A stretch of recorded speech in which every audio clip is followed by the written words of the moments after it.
Wow, I'm kind of depressed a little bit. We got to get Yeah. back in our living situation, back to living what we know. Because we're training for 9 months. Mike Tyson just dropped a bombshell during his live interview with Steve Covino and Rich Davis on Fox Sports Radio. And honestly, his honesty was so raw, it's tough to tell if he's being brutally real or just messing with us. For weeks, we've been swirling in rumors. Was November 15th a masterstroke, a shady fix, or a total fiasco? Tyson's latest revelation is sure to shake things up even more. Covino and Rich Davis on Fox Sports Radio. And let me tell you, Neither Mike Tyson nor Jake Paul seemed in a rush to clear things up, leaving fans stuck in a sea of conspiracy theories and growing frustration. Then Tyson finally broke his silence, and the way he told his side of the story was raw, unfiltered, and equal parts hilarious and cringeworthy. Whether you buy his version or shrug it off, one thing's undeniable: Tyson knows exactly how to keep us hooked on every word. No, I don't remember the fight that much. I kind of blanked out a little. Sir, did you watch it back or anything, or no? Never watched the fight. No, I haven't. When you're Mike Tyson, knocking someone out isn't the only punch that lands, the emotional aftermath hits just as hard. After 9 months of relentless training, all leading up to one night under the bright lights, you wake up the next day and realize life keeps moving. Tyson described it like free falling from an emotional high, a feeling only someone with his journey could articulate so vividly. And then there's the fight itself. For a man whose career is packed with legendary moments that every boxing fan remembers, Tyson had almost nothing to say about this one. He couldn't even recall the basic details of the match. His biggest takeaway? Jake Paul bowing at the end. What was he doing at the ring? Oh, yeah. A little bow at the end. He bowed. That's the last thing I remember. When you're Mike Tyson, delivering a knockout isn't the only powerful moment, the emotional aftermath hits just as hard. After 9 months of intense, grueling training, all leading up to one night in the spotlight, you wake up the next morning and realize life just keeps moving. Tyson described it like free falling from an emotional high, a feeling only someone with his experience could capture so vividly. Wow, I'm kind of depressed a little bit. We got to get back in our living situation, back to living what we know. Because we're training for 9 months. Then there's the fight itself. For a legend whose career is packed with unforgettable moments engraved in every boxing fan's mind, Tyson surprisingly had almost nothing to say about this one. He couldn't even remember the basic details. His biggest takeaway? Jake Paul bowing at the end. What's next? The real fight. That's it, no detailed breakdown of punches, no stories of masterful tactics, just a vague memory of a YouTuber showing respect. Here's the kicker: Tyson didn't even feel like he gave his all physically. He barely broke a sweat during the fight. Yet by the next morning, his whole body felt like it had been run over. Chest, stomach, everywhere ached. For a man once known as built different, waking up sore after what was supposed to be an easy fight raises more questions than a missed uppercut. What did you think of Jake's power, man, when you were in there? I don't remember it. You didn't even remember it. I heard but my body was really sore. It was sore the next day? Yeah, my body, my chest, my stomach and stuff was really sore. Of course, no Tyson story is complete without controversy. The moment clips from the fight hit the internet, fans turned into amateur detectives. Some swore Tyson was holding back, throwing light punches like he was sparring with a beginner. Others blamed the years, saying that the 60-something Tyson just couldn't deliver the same devastating power he once did.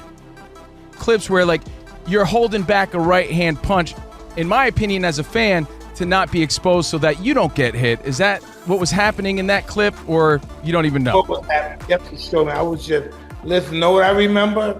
No. Coming back from the first round, and then the next day I remember Jake is doing some kind of, I don't know, what was he doing at the ring?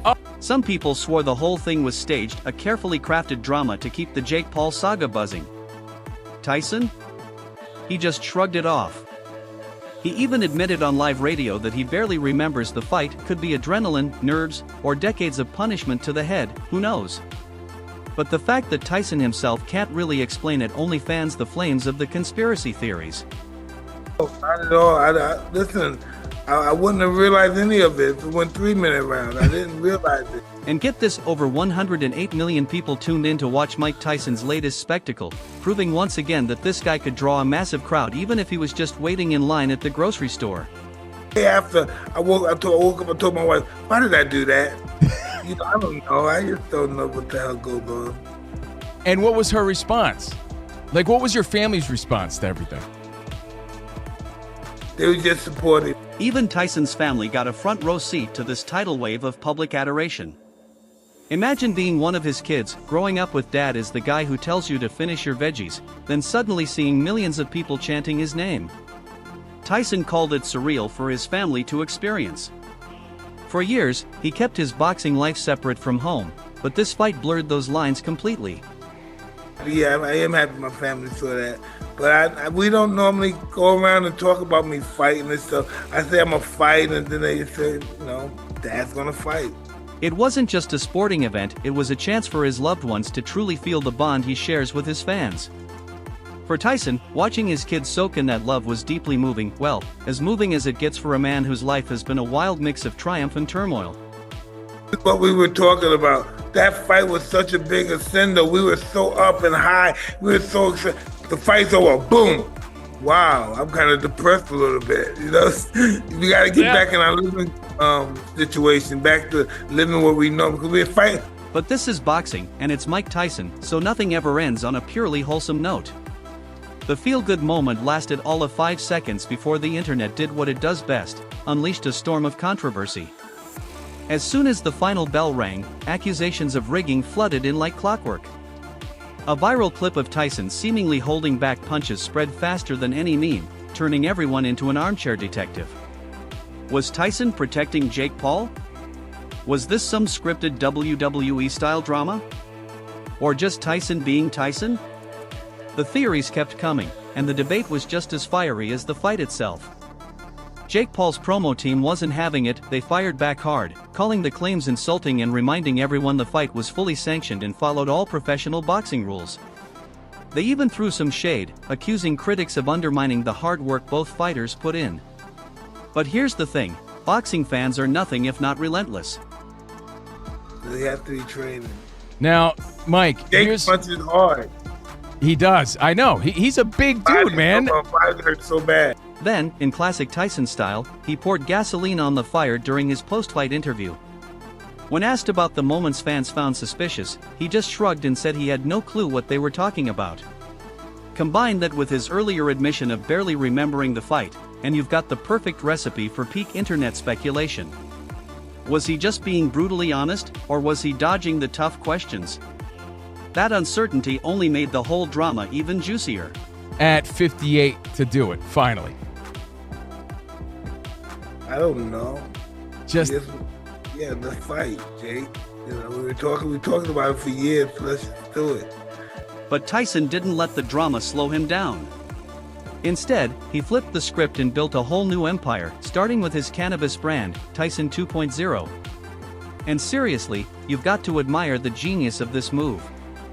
Only Tyson could take one of the most notorious moments in sports history and turn it into a best-selling edible. See, is that your house right there? Yeah, I was going to say, you're living in a beautiful place. Yes, I am. Looks like you're living large right now. Very fortunate. I'm very fortunate. Yes, thank God. Allahu Akbar. Yep, I'm talking about Mike Bites, the ear-shaped gummies that nod to his infamous 1997 ear-biting battle with Evander Holyfield. Sounds like a gimmick, right? Think again. It's become a serious cash cow, with sales skyrocketing faster than a Tyson uppercut. His seamless leap from heavyweight champ to cannabis mogul has folks wondering if he had this all mapped out from day one. Tyson 2.0. Last time we saw you in Vegas, you handed me a bag of your Mike Bites, the edibles. Fantastic. I love them. Tyson 2.0 isn't just about quirky snacks, it's a full-blown empire in the making. Tyson's keeping the momentum going with sneak peeks of what's next, including an upcoming Netflix special. This isn't your typical documentary, it promises to showcase the wild, unfiltered, and downright hilarious Tyson we all know and love. It's him stepping back into the entertainment spotlight, where he's already scored hits like The Hangover. Fans are buzzing to see what he's got up his sleeve next, and honestly, so are we. Tyson 2.0. Tell us what we got to be trying, and what do you recommend for a guy that's open to this? Hey, I recommend you try everything. Yeah? Open your mind, though? You try everything, yeah. And then there's the infamous but cheeks moment. Yes, that one. Tyson, always the king of self-awareness, jokingly floated the idea of launching an edible called Sweet Cheeks after his viral post-fight behind stole the spotlight. What began as a joke might just become reality because, well, it's Tyson. Fans are loving it, at least for now, proving that his ability to embrace the absurd only makes him more lovable. When you can turn a meme into a marketing goldmine, you know you've reached peak cultural relevance. I think it's gonna be the ass now, but The Tyson butt cheeks. I don't know, guys. Yo, Mike, you should come out with an edible, Tyson's butt cheeks, right? So that people could eat it.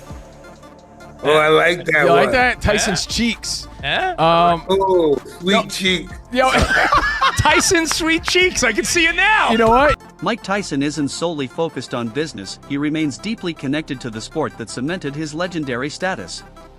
He's been applauding rising talents like Ryan Garcia and Devin Haney, emphasizing their determination, skill, and crowd-pulling power, making it feel like boxing is entering a new golden age. Naturally, Tyson also shared his perspective on the heavyweight division, particularly commenting on Tyson Fury's recent defeat to Alexander Usyk. Any of those dudes have the same fighting guts, like of the Devin Haney's, Tank Davis's, Ryan Garcia's, Teofimo's. Of that, Those guys are tough. We can't overlook those guys. Those guys are tough guys. They just fought in different eras. Let's just say Tyson didn't hold back. He thinks Fury's lack of focus in the early rounds cost him the fight, and honestly, he has a solid point. It wasn't a harsh critique, but more of a tough love reminder that even the greatest have to stay sharp. Fury Usyk coming up at the end of the month. The rematch, Fury Usyk 2. Any thoughts on that? Because I know you have connections with Tyson Fury. I know, but Tyson Fury could have won that fight if he wasn't playing around early in the fight. I agree. Fury looks up to you so much. Did you feel bad going against him? I don't even know how that happened, but it happened. I don't know how the hell that happened. Well, Mike, With a rematch looming, Tyson's remarks have only fueled the excitement and likely put extra pressure on Fury to elevate his performance. What makes Tyson truly captivating is that he's not just a retired fighter cashing in on his fame, he's a dynamic, larger-than-life force. Whether he's reinventing his brand, analyzing the sport he loves, or turning viral moments into new ventures, Tyson proves his legacy isn't just preserved, it's constantly evolving. Honestly, who else could pull that off?